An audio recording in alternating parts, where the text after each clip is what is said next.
Assalamualaikum anak-anak.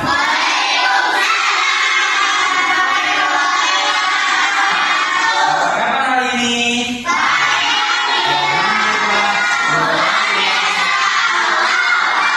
Siapa hari ini yang nggak sekolah? Ada yang nggak sekolah? Ada. Kita dulu. Oleh KM, silakan KM.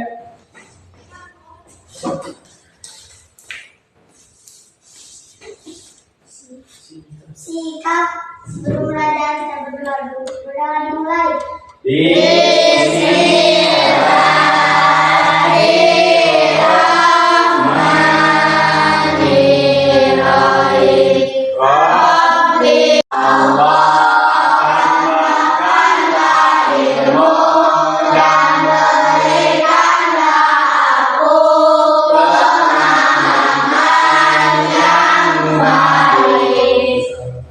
Salam, assalamualaikum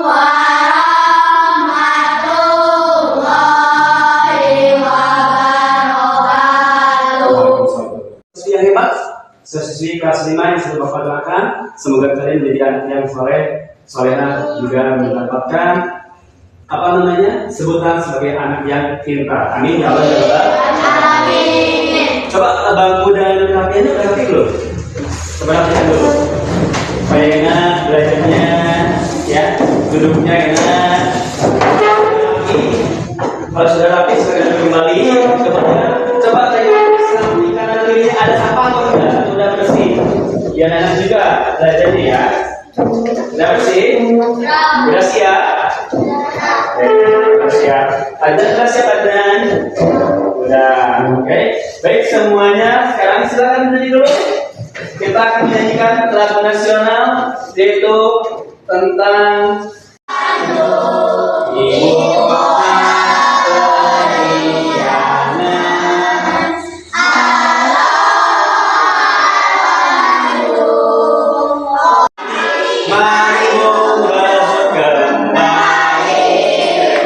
Silakan duduk kembali. Minggu kemarin kita belajar tentang apa? Kalau soal mau itu turun di mana? Berapa jumlah ayatnya? 7 ayat. Surat berapa halaman itu? 100 tuh. Bagaimana cara membaca surat Al-Maun?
Tentang perbuatan ria atau sombong. Terus tentang apa lagi? Tentang hal-hal yang mendustakan agama. Oke, ingat-ingat ya. Kemudian tujuan pembelajaran kita hari ini adalah satu, meyakini surat Al-Maun sebagai firman Allah dengan benar. Yang kedua, terbiasa membaca surat Al-Maun dengan benar. Tiga, melafalkan surat Al-Maun dengan benar. 4. Mengartikan surat Al-Maun dengan benar. Yang kelima, menjelaskan makna isi pokok dari surat Al-Maun dengan benar. 6. Menghubungkan ayat Al-Quran dengan perilaku sehari-hari dengan benar. 7. Mempraktikkan hadis tentang anak yatim dan bentuk perilaku menyayangi anak yatim dengan benar. Baik, sebelum Bapak ke asbabun nuzul surat Al-Maun, kira-kira kalian tahu nggak yang namanya menghardik anak yatim itu seperti apa? Gimana jawabannya? Membuli anak yatim. Kalau seperti itu, perbuatan kita bagus atau enggak? Kalau misalnya kita punya teman anak yatim, kira-kira kita mau menerimanya enggak? Mau kita jauhi enggak? Mau kita bully enggak? Kita hati enggak? Bagus. Sekarang kalian perhatikan video depan. Ini adalah asbabun nuzul surat Al-Ma'un. Kisah sedih di balik turunnya surah Al-Ma'un. Surah Al-Ma'un tergolong surah Makkiyah, termasuk surah pendek, merupakan surah ke-107 yang terdiri dari 7 ayat. Surah Al-Ma'un berisi peringatan kepada orang-orang yang berperilaku buruk. Ditujukan untuk orang munafik, yaitu mendustakan agama, menghardik anak yatim, tidak memberi makan anak yatim, tidak membayar zakat, tidak mau bersedekah kepada fakir miskin. Dan mereka adalah orang-orang yang suka pamer ibadah sholat mereka. Lantas bagaimanakah kisah sedih di balik turunnya surah Al-Ma'un? Simak ulasan berikut. Turunnya surah ini berkaitan dengan kisah dan watak Abu Sufyan. Dalam buku tafsir Nurul Quran Allamah Kamal Faqih Imani, surah Al-Ma'un diturunkan untuk menanggapi perilaku Abu Sufyan kepada anak Quran yang begitu dengan tongkat dan mengusirnya. Abu Sufyan dinilai sebagai sosok yang baik bila sedang berada di hadapan kaumnya, namun bertolak belakang dengan sifat. Kisah menyedihkan itulah yang menjadi asbabun nuzul turunnya surah Al-Ma'un. Allah menegur Abu Sufyan dan orang-orang yang berwatak serupa agar segera menyadari kesalahannya.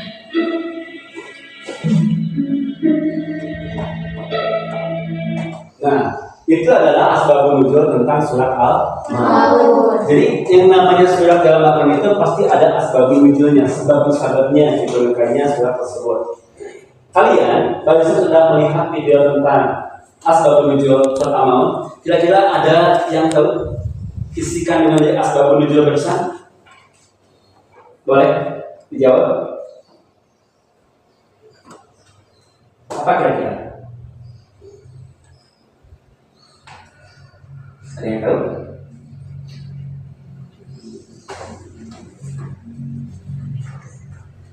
Satu tadi menghardik anak yatim. Kemudian apa lagi? Mendustakan agama. Kemudian apa lagi? Oke. Jadi pesan pokok dari surat Al-Ma'un itu dari asbabun nuzul video yang kalian lihat adalah satu, mencintai dan menyayangi anak yatim. Misalnya kalian memberikan bantuan. Kemudian kalian berteman baik dan santun terhadap anak yatim. Jangan mentang-mentang teman kalian anak yatim, gak boleh dekat-dekat sana, gak boleh dekat-dekat kamu yatim, gak boleh, itu tidak baik ya. Yang kedua, menyayangi dan memberi makan anak yatim. Ketika kalian memiliki bekal lebih, baik makanan, minuman atau uang lebih, ketika ada anak yatim yang nggak bawa bekal, kalian kasih. Ini contoh ya, ada nggak bawa bekal. Iya nggak bawa bekal, ini saya punya 5.000, mau nggak? Nggak apa-apa, kasih aja. Karena Allah sudah menjelaskan bahwa orang yang mencintai, menyayangi anak yatim, maka Allah akan lebih sayang. Dan orang yang menjauhi anak yatim, maka Allah akan menjauhi. Paham? Jadi nggak boleh kita semena-mena terhadap anak yatim. 3, menunaikan sholat tepat waktu sesuai ketentuan dan usaha khusyuk. Maksudnya gimana Pak? Maksudnya ketika adzan itu kita udah persiapan untuk sholat. Ketika udah iqamah, kalau misalkan yang masjidnya ke masjid udah ada di dalam masjid, nanti iqamah itu panggilan untuk sholat. Kalau misalnya di rumah, siapa aja ke masjidnya jauh, siapa tempat sholatnya yang bersih rapi, siapa alat sholatnya sejadah. Kalau perempuan mukena, kalau laki-laki sarung dan kopiah. Habis rumah langsung sholat, tapi harus sesuai ketentuan dan usaha khusyuk. Khusyuk gimana? Sesuai dengan rukun sholatnya, ya. Nggak boleh mau sholat main game dulu, nggak boleh. Mau sholat nyanyi dulu nggak boleh. Apalagi mau sholat joget-joget dulu juga enggak boleh. Niat khusus karena Allah. Yang keempat, hindari perbuatan riya, ikhlas dalam beramal. Contoh, ini contoh. Adzan punya banyak uang, Riki nggak ada uang.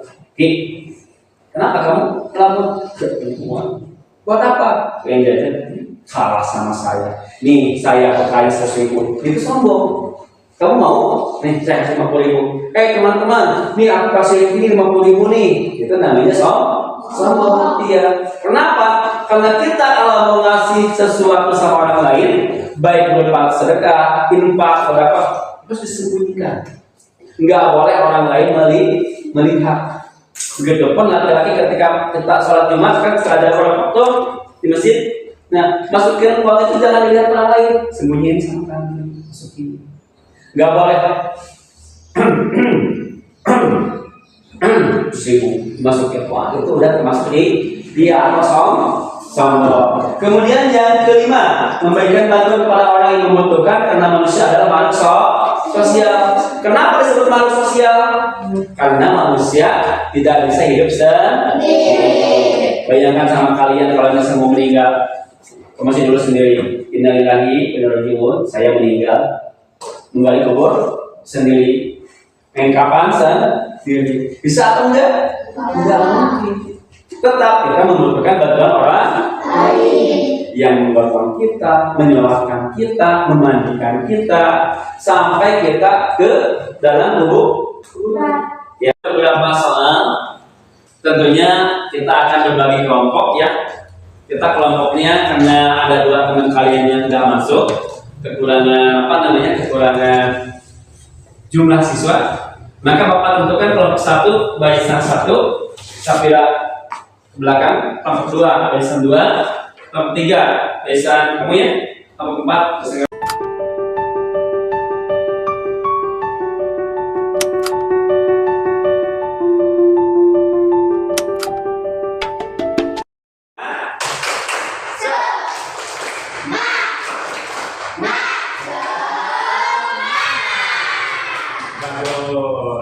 Untuk tugasnya kalian boleh perhatikan video di depan ini. Sida dan Zahra sedang asyik bermain di halaman rumah.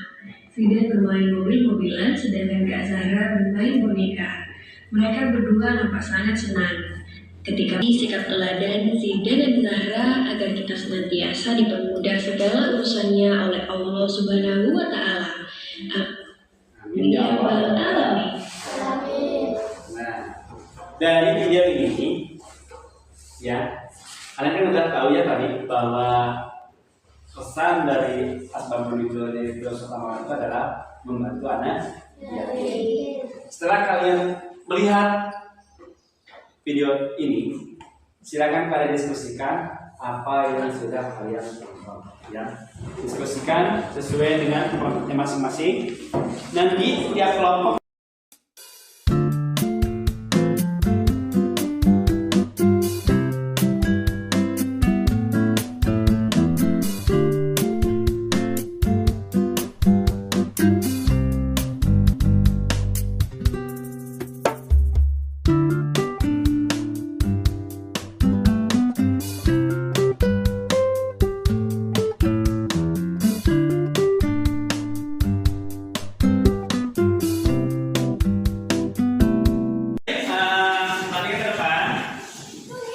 semua jawaban baik kelompok 1, kelompok 2, kelompok 3, kelompok 4 itu jawabannya semuanya benar.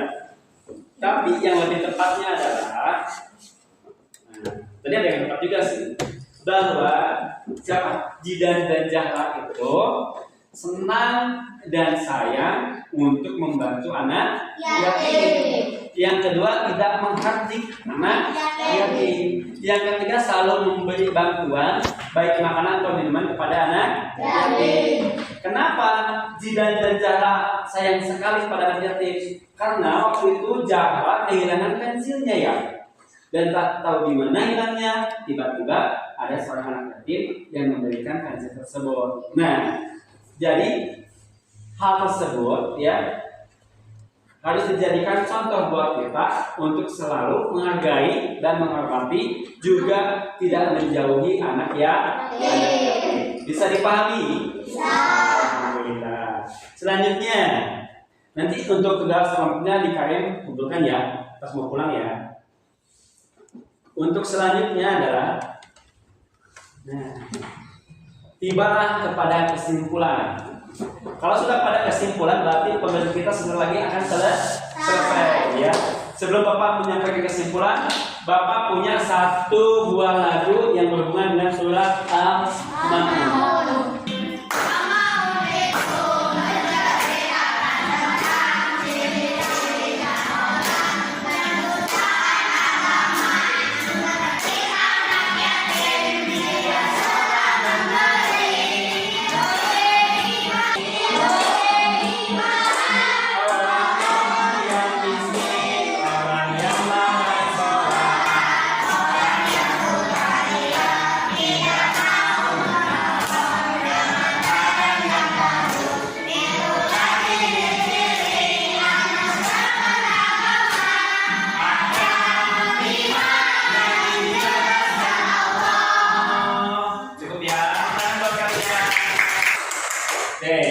Baik, kesimpulan yang bisa kita petik dari pembelajaran hari ini adalah ada 3. 1, manusia harus memiliki kepedulian terhadap anak yatim. Yang kedua, hendaknya manusia memiliki rasa empati terhadap fakir miskin. Yang ketiga, sholat dan khusyuk semata-mata karena Allah, ikhlas, bukan hanya ingin dipuji oleh manusia. Bisa dipahami? Kita ulangi. Kesimpulannya apa? 1, manusia harus memiliki kepedulian terhadap anak. Yang kedua, hendaknya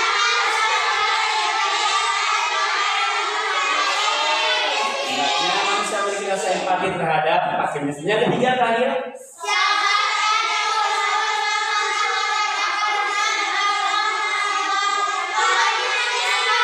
salat dan khusyuk semata-mata karena Allah, tidak perlu atau tidak ingin dipuji oleh manusia. Kira-kira ada pertanyaan tidak? Tidak? Cukup? Sudah paham?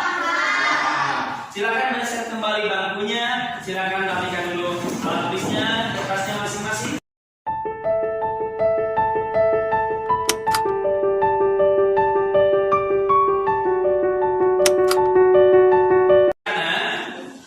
Pembelajaran dari awal sampai akhir kita sudah selesai ya.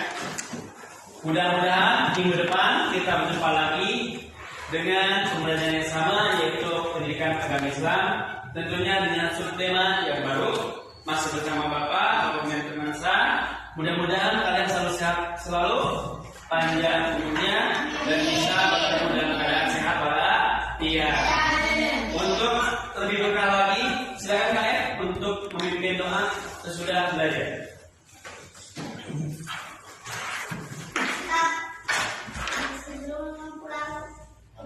Mari kita berdoa dulu. Berdoa dimulai.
Sekian dan terima kasih. Ada Adnan main di sawah, ada Safira main di batu. Wabillahi taufiq wal hidayah. Wassalamualaikum warahmatullahi wabarakatuh. Sampai jumpa anak-anak. Dadah.